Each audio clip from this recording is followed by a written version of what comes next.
your husband or wife just because you guys both believe in God and you're trying to establish a relationship with Jesus Christ.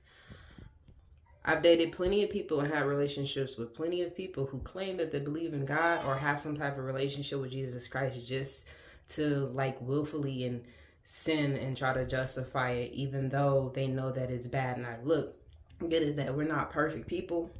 But the simple fact that how do you go on to claim that you believe in God, that you're trying to establish a relationship with Jesus Christ when you are willfully sinning with the other person, like having premarital sex and indulging in like a lot of the worldly activities and indulging in your flesh, you know what I'm saying?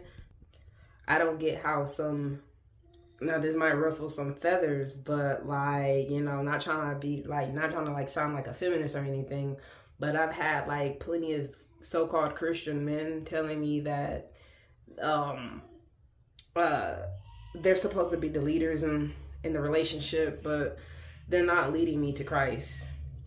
They're trying to justify sinful nature to benefit their own desires and needs, their own flesh, and they don't even realize that they're doing it. And I understand as a woman, I need to hold myself accountable and not letting these men trying to manipulate me into pleasing our flesh.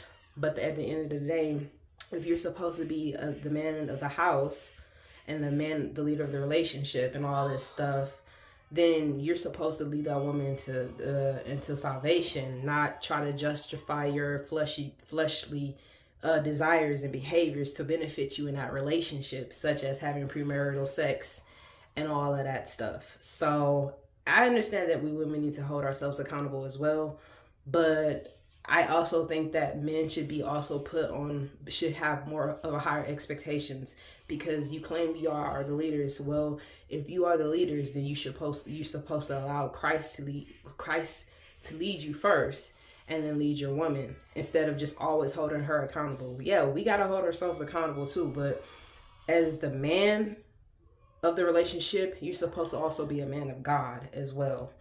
But yeah, that's my take on. I feel like a lot of Christian relationships are a sham, anyways. Just because we're both godly people, that doesn't mean that it's gonna be it's gonna lead to marriage or me loving that person just because they claim to be a godly person or a Christian or they go to church. I'm just gonna be real with you. Some of y'all Christian folks are not desirable when it comes down to romantic and sexual relationships. I'm just gonna put it out there, y'all are not, because some of the way how y'all go about relationships, it does not seem very godly.